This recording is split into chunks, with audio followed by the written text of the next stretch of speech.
뭐 얼마 있어야 부자인가. 몇 억이 쉬운 말이 아닌데 요즘 너무 쉽게 10억, 30억, 50억 이런 얘기가 나오는 것 같아서 10억 정도. 슈퍼리치가 되고 싶다면 사업을 해야 된다. 그런데 10% 부자, 10% 부자는 10억 되잖아요. 이 정도는 우리가 노력을 하고 운이 좀 따른다면 가능하고, 얼마나 믿을 수 있는 전략을 채택하느냐예요. 투자에서 가장 확실한 투자는 젊을 때 특히. 왜 그러냐 하면, 안녕하세요, 이코노미스트 홍춘욱입니다. 오늘은 구독자 댓글 이벤트 들어갑니다. 바로 이 책, 돈의 흐름에 올라타라. 이 책을 가지고서 제가 이벤트를 해보자 하는데요. 여기다가 제가 사인을 해서 드리도록 하겠습니다. 댓글 주시는 분들한테 경제적 고민사항이라든가 궁금증이 있는 것들, 그런 것들을 선정을 해서 책 선물도 드리고, 또 그분들의 댓글에 대해서 열심히 컨텐츠로 만들어 볼 것을 약속드리며 구독자 댓글 이벤트 하겠습니다. 여러분 많은 성원 부탁드리겠습니다. 감사합니다. 안녕하세요. 30년차 이코노미스트 홍춘욱입니다. 오늘은 부자, 자산에 대해서 관심이 많은 임PD님 모시고 이야기해 보겠습니다. 반갑습니다. 박사님 벌써 30년차 이코노미스트면 제가 태어날 때쯤부터 이코노미스트. 30대라는 이야기를 지금 하시는군요. 네, 제가 딱 30대 초반인데. 그렇게나 됐어요? 네. 그렇게 안 보이는데. 감사합니다. 네. 요즘 좀 궁금한 게, 우리나라 뭐 부자들이 많아졌다 막 이러는데 뭐 얼마 있어야 부자인가. 제 입장에서는 몇 억이 쉬운 말이 아닌데 요즘 너무 쉽게 10억, 30억, 50억 이런 얘기가 나오는 것 같아서. 인플레이션이 날로 이렇게 높아지고 있는 중이니까, 뭐 연평균 작년 물가 2022년 물가 상승률이 5%였으니까 부자 기준도 매년 올라가긴 해요. 근데 올라가긴 하는데 상위 10% 커트라인, 그러니까 가구 기준입니다. 가구. 1인당 개인 기준 아니에요. 서울에 아파트 갖고 있다? 예, 상위 10%다. 왜냐? 서울의 중위값 아파트 가격이 10억 정도. 얼마 전에 12억이었는데 많이 내려가서 10억 정도 하거든요. 그러면 그거 자기 돈이다. 근데 뭐 부채 많은데요? 그러면 그런데 그거 말고 당신 다른 금융자산 전혀 없냐? 이렇게 물으면 아마 퇴직연금도 있으실 거고요. 개인연금 들어가 있는 것도 있고요. 또 65세 이후에 받을 수 있지만 국민연금에 냈던 돈도 있거든요. 그럼 부채도 포함되는 거예요? 순자산 기준. 그러면 빚 없는 아파트? 네, 빚 없는 아파트를 한 채 서울 아파트를 갖고 계시다. 상위 10%? 그럼 상위 10% 커트라인은 이미 넘어서신 거고요. 특히 만약에 30대인데 벌써 그렇다. 그럼 30대에서는 그건 완전히 탑 레벨이 최상위 한 5% 안에 드는 거죠. 40대 기준으로 해서 말씀을 드리자면, 40대 기준으로 해서 한 10억 4천 정도? 네. 10억 4천 정도이면 우리나라 커트라인 10%. 그러니까 인터넷 세계에서 전부 부자밖에 없고, 맞아요. 전부 다 키가 크고 다 슈퍼카 타고 다니고. 전부 또 좋은 학교 나오고, 뭐 해외여행 맨날 다니고 그렇게 보이지만 그건 현실을 저는 반영한 표본이라고 볼 수는 없다. 우리는 남들한테 좀 허세를 부리는 경향이 있고, 검증이 불가능할 때는 더 크게 대포를 쏜다. 이렇게 볼 수가 있습니다. 맞아요. 이제 찐 부자의 커트라인이 이제 1%. 찐 부자 커트라인은 얼마 정도냐? 한 30억 전후다. 이렇게 생각하시면 되겠습니다. 이건 나이대가 어떻게 되나요? 이것도 역시 40대 기준. 40대 기준. 40대 기준으로 해서는 한 28억 몇 천만 원 이런 정도 되는데, 이 정도 자산을 40대 순자산으로 가지고 있다. 이 사람 1%. 상위 1%. 예, 상위 1%죠. 그래서 이분들은 회사를 다니시는 게 이제 취미생활일 수 있고요. 또는 사회적 지위와 어떤 보람, 또는 회사 생활에서 주변 사람들이 이분을 위해서 이렇게 비율을 맞춰줄 가능성이 있는 분들. 그런 분들이라고 볼 수 있겠고요. 40대의 순자산 기준 커트라인 상위 5%. 와, 이것도 엄청난 거죠. 상위 5%면 얼마냐? 14억, 15억 정도. 그래서 그때 순자산 기준으로 해서 달러 스위칭 투자를 한 3번 하니까 그렇게 되더라고요. 그래서 좀 뭐 회사에서도 힘들고, 저도 건강도 안 좋아지는 일이 있어서 파이어 선언한 게 이제 2019년 초. 벌써 만 4년 됐어요. 그리고 스위칭을 2번 했잖아요. 그래서 2020년 스위칭 한 번, 21년에 또 22년에 스위칭을 한 번 더 했죠. 그래서 스위칭 2번 했더니 이제 여러분한테 뭐 말씀드리긴 그렇지만, 아무튼 이제 저는 점점 자아 성취, 자기 개발, 자신의 어떤 가치관 이런 거에 따라서 일들을 좀 하는 그런 상황으로 가고 있다고 볼 수 있겠습니다. 1%도 상당히 높은 한 30억 대인데 0.1%는 어떻게 되나요? 0.1%는 이제 40대 기준으로 해서 50억. 그러니까 위로 갈수록 이 피라미드가 갑자기 이렇게 수직으로. 예, 그러니까 그냥 10%일 때 10억, 그죠? 그리고 5%일 때 한 15억 그랬는데 1% 가는 순간 거기서 이제 2배가 뛰기 시작하는 거죠. 30억. 그리고 0.1% 가기 시작하면 한 50억은 넘어야 되는. 그래서 이 정도 되면 슈퍼리치라고 우리가 부를 수 있는 거죠. 그러니까 40대 순자산 기준으로 해서 50몇 예를 들어서 한남더일 갖고 있다. 트리마제 가지고 있다. 뭐 이렇게 되신 분들이 있잖아요. 그런 분들은 상위 0.1%고 우리가 자주 보기 어려운 분들이겠죠. 그러니까 우리나라가 2천만 가구라고 이야기를 하니까요. 2천만 가구의 10%면 200만 가구잖아요. 네. 1%면 20만 가구. 그럼 0.1%면 2만 가구예요. 네. 그러니까 그들만의 리그를 만들 수도 있는 그런 정도의 부를 가지고 계시는 거고요. 이 정도 되는 슈퍼리치들의 자산 구조들을 다룬 또 자료가 하나 있어서 소개를 조금 하자면 하나경제연구소에서 나온 슈퍼리치 연구 자료가 있는데 그 슈퍼리치 분들의 자산 분포나 이런 것들을 살펴보시면 부동산이 굉장히 많더라고요. 그러네요. 예, 우리나라 그 슈퍼리치들은 확실히 부동산 0.1% 부자들은 부동산을 굉장히 좋아하고 그 결과 작년에 어마어마한 손실을 입었습니다. 그래서 작년 손실을 잠깐만 보여주시면 감사하겠는데 작년에 슈퍼리치입니다. 이거 그 평균이에요, 여러분. 그러니까 커트라인이 40대 커트라인이 50억, 60억인 거고요. 그러니까 평균은 1000억대 부자들이 세상에 존재하기 때문에. 그렇죠. 예, 그리고 이번에 우리나라 1등 부자로 올라오신 MBK의 김 회장님 같은 분들은 그 이상의 부자들이 여기 표본으로 들어가기 때문에 평균이 얼마냐면 2021년에 슈퍼리치 자산 평균이 370억이었는데 작년에 얼마까지 줄었냐면 320억으로 줄었어요. 50억이 줄었네. 예, 그게 왜 그러냐? 부동산 때문에. 그래서 슈퍼리치들은 건물 갖고 계시고 토지를 가지고 계시는 분들이니까 이런 자산들이 그동안 장기적으로 꾸준히 상승해 왔지만 2022년 금리 급등 과정에서 전국의 부동산 가격이 거의 실거래가 기준으로 해서 거의 20% 가까이 빠진 거잖아요. 그럴 때 유동성이 떨어지는 자산들이잖아요. 이런 자산들은. 네. 큰 그 거래 비용이 드는 자산들은 사실 더 빠진 거고요. 그렇게 함으로써 이 슈퍼리치들의 자산 가격이 급격히 떨어진 것을 보면 제 생각에는 2023년 3월 기준으로 보통 이걸 이제 우리나라 1% 부자는 커트라인 몇 퍼센트, 몇억 원 이렇게 하는데 지금 한참 이제 조사 중일 텐데 그 조사가 나오고 나면 2023년 기준 3월 기준 아마 우리나라 0.1% 부자 기준 이런 거는 내려갈 가능성이 높다. 신기한 게 부동산은 한 50억 줄었는데 금융자산은 10억 늘었네요. 왜 그러냐면 이자 소득을 갖고 계시는 분들이잖아요. 계속 현금. 예, 이분들은 현금이 어마어마하고 특히 슈퍼리치들의 자산의 형성을 하게 된 그 대부분의 구조가 뭐냐면 사업이에요, 이분들은. 그러니까 사업을 하지 않고서는 이 정도 부자가 되기 어려운 거죠. 저도 스타트업을 하고 있는 입장에서 이야기를 잠깐 하자면 저희 스타트업을 하고 있는 사람들은 스타트업을 하고 있는 사람 중에 0.1%, 0.01%를 보고 가는 거잖아요. 네. 그리고 그분들은 정말 사업이 취미가 될 정도의 부를 이루신 분들을 저희들도 보거든요. 그러니까 그런 분들 보면 정말 자산이 이 정도 되는 분들이 있어요. 그러면 그분들은 이 투자에 있어서 그 정도의 자산을 일구는 순간 컨설턴트들을 만나든 뭐 저 같은 사람을 만나서 부동산, 주식, 채권을 쫙 자산 분포를 짠 다음에 작년처럼 금리 급등할 때는 아예 부동산 좀 팔아도 돼. 채권. 대신에 채권 사자 또는 은행 예금 들자. 라고 아마 많이 갈아타셨겠죠. 그렇지만 손실이 너무너무 크긴 해요. 그러게 실제로 여기 기업 경영이 가장 기업 경영자들이 제일 많고요. 그 다음이 이게 전문 직군도 많습니다. 우리나라 전문 직군들 중에서도 특히 성공하신 전문 직군들이 계시잖아요. 그것도 사실 사업이라고 저는 생각하거든요. 그러니까 페이 닥터분들 또는 로펌에 계시는 이제 파트너급 밑에 계시는 그런 분들은 사실 월급쟁이거든요. 월급을 많이 받는 월급쟁이거든요.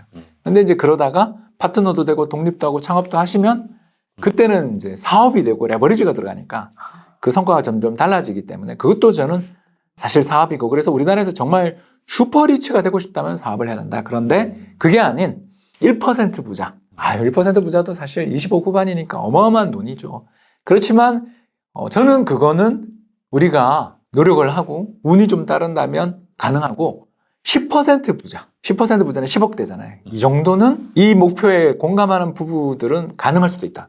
왜 그러냐 하면 여러분 잘 아시는 것처럼 저도 맞벌이를 했던 사람이고 또 부부가 합심해서 모으면 이게 힘이 좀 나서 그런지 돈이 잘 모이고요. 그리고 둘 다 우리나라가 최저임금이 벌써 200만 원 이상 되는 월급 기준으로 해서 200만 원 이상 되는 나라로 이렇게 고소득 국가로 가고 있는 중이기 때문에 열심히만 두 부부가 노력해서 자산을 모으면 1년에 뭐 잘하면 3천만 원도 모을 수 있는 분들이 세상에 꽤 있을 수도 있거든요. 그러면 그거를 아까 우리가 지난번 방송에서 이야기한 것처럼 달러 스위칭을 하든 아니면 뭐 탈무드 투자를 하든 투자 4분법을 하든 아무튼 그런 식으로 연환산 복리 수익률 지금처럼 뭐 그 은행 예금 이런 거가 좋은 시기를 제외하고 보면 6에서 8%를 기록하면 이게 복리 성과가 나기 때문에 연복리가 예, 연복리가 나니까 그러니까 이 복리가 왜 무섭냐 하면 10년 동안에 7% 정도 성과를 꾸준히 복리로 내면 예를 들어서 1억을 우리가 시드머니를 10년 동안 투자를 하면 2억이 되거든요. 근데 그게 그 뒤에 10년이 되면 4억이 돼요. 이해되시죠? 그리고 그 돈을 시드머니를 1억을 그냥 놔두는 게 아니라 아까 이야기한 것처럼 매년 2천만 원이 됐든 3천만 원이 됐든 1천만 원이 됐든 계속 추가해서 물 타면서 계속 들어가는 거니까 이게 굴러가는 속도가 굉장히 빨라지거든요. 그러면 10% 부자, 작은 부자 정도는 건강히 따라줘야 됩니다만 열심히 노력하고 요 재테크에 대해서 관심을 가지시는 분들은 현실적인 목표고 그보다 또 좀 더 우리 입장에서 또는 사람들 입장에서 20, 30대들 특히 지금 사회생활을 시작하신 20, 30대 입장에서 20% 부자 그러니까 우리나라 400만 등 안에 들어가는 부자가 되는 거는 40대 기준으로 해서 7억 원 정도면 되거든요. 네. 이거는 어려워 보이긴 하지만 우리나라 정부가 특례 보금자리론 뭐 이런 거 할 때 6억까지 주잖아요. 보통 그 집 그런 정도로 우리 정부가 생각하는 중산층의 기준이 그 정도 집을 가지시는 분들을 중산층이라고 볼 정도로 사실은 현실적인 목표라고도 볼 수 있는 거잖아요.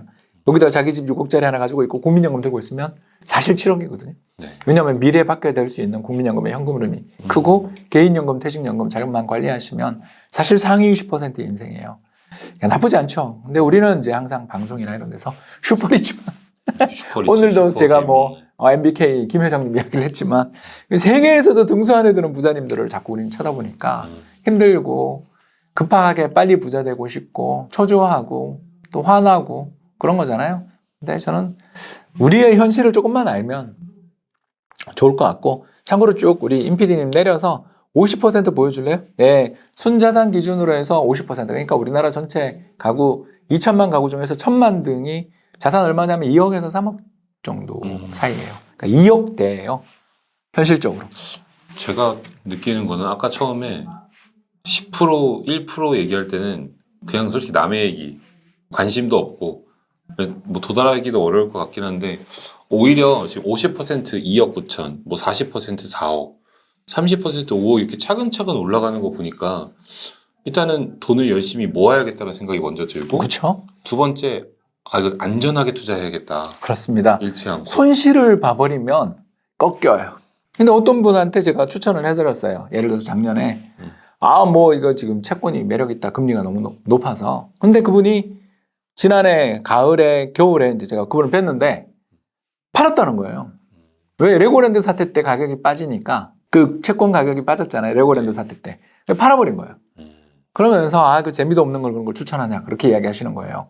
그걸 보고서 제가 그 뒤로는 그냥 밥만 먹었어요. 왜? 그 투자의 기간이 저는 한 1년 정도는 생각하면 이건 거의 위험이 없다라고 추천을 해준 건데 그분은 3달, 4달 하는데 성과가 안 좋으니까 바로 팔아버리고 은행 예금이나 하지. 그러면 이제 은행 예금 들어가 계신 분들 입장에서 지금 보고 주식시장 올해 들어서 한 20% 오른 거 보고서 이제 속이 타서 이제 들어올 수도 있겠죠. 그러니까 저는 시장에 참가하시는 분들한테 꼭 말씀드리고 싶은 게 당신은 이걸 사면 얼마를 보유할 생각인가를 꼭 물어야 되는 거고요. 그게 길면 길수록 저는 50, 40, 30, 20, 15 이렇게 에스컬레이터를 타면서 부의 계단을 올라갈 수 있는 가능성들은 더 열린다고 보는 겁니다. 네. 지금 저번에 말씀 주셨던 달러 스위칭하고 이걸 같이 생각하면은 아직 저는 30대 초반이지만 이게 한 30% 상위 30% 20%도 10년 뭐 15년 후에도 될 수 있지 않을까 이런 생각도 좀. 그건 충분히 가능하죠. 왜냐하면 투자의 기간이 일단 아직 20년 30년 남아 계신 데다가 맞아요. 예, 두 번째가 우리 임PD님 같은 분들이 그 사업의 경험이 이미 있으신 걸로 제가 알고 있거든요. 네. 그러면서 좋은 커리어를 쌓았거든요. 그러면 20대에는 이 사람은 상당히 똑똑한 사람이고 이 사람은 상당히 믿을 수 있는 사람이고 이 사람은 상당히 많은 경험을 했구나를 듣는 게 사실 정말 중요하거든요. 그리고 30대에는 그 20대의 경험을 바탕으로 해서 굴려나가는 거거든요. 근데 굴려나갈 때 가장 중요한 게 아까 투자의 기간 중요하게 이야기했고요. 그리고 투자의 기간이 몇 년을 볼 것인가라는 걸 굉장히 말씀드렸고, 두 번째로 중요한 게 뭐냐면 얼마나 믿을 수 있는 전략을 채택하느냐예요. 그래서 제가 투자를 시작하시는 분들한테 제발 달러 예금 좀 해보라고. 당장 올해는 손실 날 수 있지만 습관을 들이세요. 네. 저축이 최고 좋은 투자입니다. 라고 자꾸 이야기하는 이유가 믿을 수 있는 한 2, 3년 정도 투자의 기간을 갖다 놓고 보면 결국은 성과를 낼 수 있는 전략들이 있다라면 그 전략을 꾸준히 따라가면 이 자신이 이렇게 기운이 나거든요. 그리고 덜 깨먹으면서 점점 자산이 불어가면 자신감이 뿜뿜해지면서 더욱더 잘하게 돼요. 그래서 이쪽 세계도 결국은 뭐랄까요? 그러니까 공부 잘하는 학생의 세계랑 비슷해요. 공부를 잘하게 되면 선생님이 칭찬을 하고요. 주변에서 다들 하고요. 그리고 얘가 또 공부를 처음부터 다른 친구들에 비해서 앞서 나가기 시작하니까 어떻게 돼요? 떨어지지 말아야 되겠다는 생각도 하지만 추격자들이 포기하죠. 그런 경우가 되게 많아요. 현실적으로. 그렇지 않습니까? 넌 못한다 소리 들으면 기가 꺾여버리죠. 근데 잘한다 소리를 들으면 갈 수 있고 또 자기 자신감들이 충족되어 있는 사람들 한번 뭐 문제가 생기더라도 딛고 일어날 수 있는 긍정적인 에너지들을 좀 가질 가능성들이 생기는 거잖아요. 성공의 습관을 좀 길러야겠네요. 그렇습니다. 투자의 성공의 습관. 투자에서 성공의 습관을 기르기 위해서는 첫 번째 깨먹지 말아야 된다.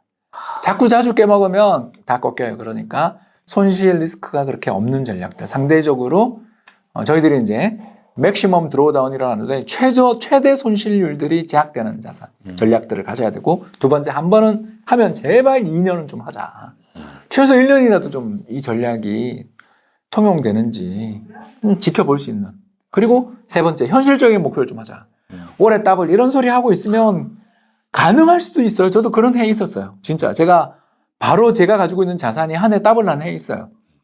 그러나 그거가 운이지 그게 실력이에요? 맞아요. 진짜? 운에 자꾸 자기를 맡기면 뭐 강원랜드 가는 거랑 뭐가 달라? 또 더블을 경험하거나 바라할 때는 또 올인하더라고요. 이게 또. 아니, 이제 눈앞에 부자가 될 것 같으니까. 네. 저도 그런 적이 있었어요. 예. 여러분, 정말 우리나라 부자 순위 또는 부자 랭킹 이런 거를 볼 때 너무 위에만 보지 마시고 작은 부자. 우리나라가 1인당 국민소득 3만 불, 4만 불에 달하는 세계에서도 굉장히 잘 사는 나라에 속하는데 여기서 상위 30%, 20%는 세계적으로 보더라도 탑 5% 안에 들어가는 거거든요. 그러네요. 왜냐하면 세계 사람들이 훨씬 우리보다 못 살기 때문에. 세계 탑 5% 안에 들을 수 있는. 그리고 10억이면 밀리언웨어예요. 그렇죠. 그렇지 않습니까? 환율에 따라서 다르겠지만 너무 지나치게 과도한 목표, 빨리 난 부자 되고 승부를 걸겠다. 그런 분들은 뭐 제 채널에 안 계시겠지만 그런 분들은 이 강의 들을 필요 없죠. 그렇지만 한번 해봤는데 아니 그게 안 되더라라는 분들은 오늘 강의가 굉장히 저는 도움이 되지 않았을까 생각합니다. 네. 좀 시간에 빗대어 투자를 해야겠네요. 같이. 이길 수 있는. 그리고 투자에서 가장 확실한 투자는 저축. 젊을 때 특히. 진짜 아껴 써야겠다. 2030들은 신용카드부터 좀 잘라야 되나? 그건 뭐 체크카드로 가시는 걸 그래. 많이 추천을 드리는 거죠. 왜냐하면 계좌에 잔고가 주는 걸 보면 돈 쓰기가 쉽지 않습니다. 맞네요. 네. 그 보너스니 뭐 마일리지 같은 소리들에 넘어가면 안 됩니다. 일단 그럼 아끼고 또 실패하지 않는 투자를 잘 선택해서 성공하는 투자 습관을 좀 만들고. 그리고 더 좋은 거 하나 더. 같이 투자할 친구가 있으면 좋아요. 그래서 제가 아까 결혼 이야기를 잠깐 했던 이유가 같이 하면 더. 이게 같이 하면 더 잘 쌓여요. 그렇지 않습니까? 더 많이 쓸 것 같은데 애도 놓고 그잖아요. 비용이 많이 들고 해서 더 많이 쓰고 돈이 안 모일 것 같은데 둘이 같은 공동의 목표를 가지고 우리 지금 좀 힘내자. 5년 뒤에 10년 뒤에 웃을 그날을 위해서 하면서 서로가 그 격려하고 또 소비를 하더라도 젊을 때는 물건을 사는 소비보다는 체험 소비가 훨씬 재밌잖아요. 네. 체험 소비라는 게 뭐 별게 아니라 여행인데 그 여행이라는 거 꼭 해외에 마일스톤을 달성했을 때 가는 거죠. 예를 들어서 나 이번에 1억 모았다. 그러면 1%, 1억에 1%, 100만 원 가지고서 예를 들어서 뭐 일본을 간다든가 대만을 간다든가 하는 거고요. 10억 모았다. 1%, 1000만 원 들고 어디? 유럽. 이해되시죠? 무슨 말인지 아시죠? 그러니까 그런 체험 소비의 목표들을 자신에게 한 번씩 또 치팅데이도 주고 그렇게 가면 이게 처음에는 되게 힘들어 보이는데 1억이 제일 힘들고요. 근데 1억부터 저는 구르기 시작해가지고 시드머니 1억이 제일 힘들었고 그 뒤는 너무 성과가 무서울 정도로 오르는 시기들이 10년에 한 20년 정도 오더라고요. 그게 이제 스위칭 할 때였는데 그거를 딱 2번 타니까 그냥 파이어 해가지고 지금은 스타트업 대표하고 있잖아요. 네. 제가 지금 간단하게 계산을 좀 짧게 해봤는데 예를 들어 지금 뭐 둘이 합쳐서 1억이 있다. 그럼 그리고- 굉장히 큰 돈이에요. 그렇죠. 1억이 있고 둘이 합쳐서 아까 3천만 원 말씀 주셨는데 어렵다. 그래서 둘이 합쳐서 1년에 2천만 원 모을 수 네, 있다고 1,000만 원씩 모으는 거죠. 하면은 월 80. 5년 뒤에 예를 들어서 이제 박사님께서 말씀 주셨던 달러 수익층이라든지 안전자산에서 좀 전 젊으니까 한 10%에서 15% 성과를 기대한다. 그럼 뭐 그러면은 5년 안에 5년 몇 배 나는 뒤에 거죠. 예. 5년 뒤에 1억은 2억이 되어 있고 추가 적립금들이 있으니까. 2천만 원씩 모았던 거 또 1억이 돼 있어서 이제는 3억이 되는 거예요. 3, 4억 되겠죠. 사실. 이렇게 되면은 예. 상위 50% 안에 들고 상위 40%죠. 그쵸 40% 안에 들고 이렇게 또 5년이 지나가면은 거기서 두 배가 또 나니까. 그러면 그러면 10% 안에 들죠. 충분히 작은 부자를 조금 이렇게 좀 공격적인 투자를 안 하더라도 그렇게 되면 이제 15년 차 되면 큰 이제 부자가 또 되는 거죠. 5%까지도 예, 갈 수 있겠네요. 예.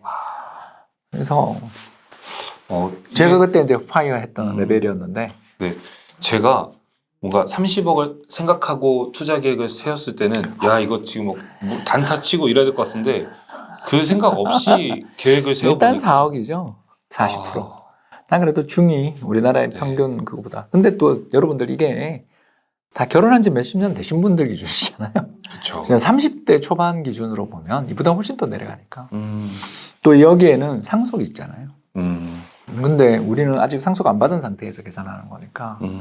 이게 서로 이렇게 레벨이 다릅니다. 그래서 방금 이야기하셨던 계획들을 정말 실행만 옮길 수 있다면 충분히 이게 작은 충분히 부자가- 되고 그리고 매년 정산 저는 보통 4월에 정산하는데 이제 세무사님을 만나면 정산을 하는데 그동안 한 해 동안 내 자산이 얼마 불었는가를 갖다 이렇게 정산을 한번 해보거든요. 근데 당연히 작년에는 저도 손실을 봤죠. 왜냐하면 집을 샀으니까 굉장히 힘들었죠. 세금도 많이 내야 되고. 근데 이 과거에 있었던 걸 저희들이 이 엑셀로 둘이서 앉아가지고 거의 이 작업을 한 게 한 20년째 작업을 해왔거든요. 매년 정산해보는 거. 둘이. 그 작업을 한 20년째 해왔거든요. 그러면서 보면 한 번씩 퀀텀 점프가 나와요. 이게 언젠가 기회라는 게 꾸준한 성과 그건 아니고요. 연환산 복리 수익률 10%라고 해서 매년 7%가 난다. 있을 수가 없어요. 그런 건. 그러면 다 금융사기. 한 해는 2%, 뭐 마이너스 1%도 나다가 갑자기 어떤 해에 3, 40%딱 나면서 연환산 복리 수익률 10%를 맞추는 거지. 근데 그걸 인내할 수 있는 자에게 돈이 오는 거예요. 그러기 위해서는 저축. 왜냐면 원금을 늘리는 것만큼 더 좋은 투자는 없으니까. 알겠습니다. 오늘 여기까지 하시죠. 네네. 아니, 너무 제가 잔소리 많았죠. 여러분 근데 작은 부자 되는 데서 저희 홍춘욱의 경제 가능연구는 정말 최고의 응원군이고요. 제가 말씀드리는 거 다 못하더라도 오늘 이야기했었던 것 중에 한 개 깨먹지 않는 전략만 채택을 하셔서 꾸준히 원금을 불려나가면서 나가면 이거 정말 작은 부자는 가시권이 된다. 그리고 운만 따르면 큰 부자도 가능하다. 슈퍼리치는 힘들어도 큰 부자는 가능하다. 이런 정도는 말씀을 드릴 수가 있는 것 같습니다. 지금까지 경청해 주셔서 대단히 감사합니다. 임PD 수고했어요.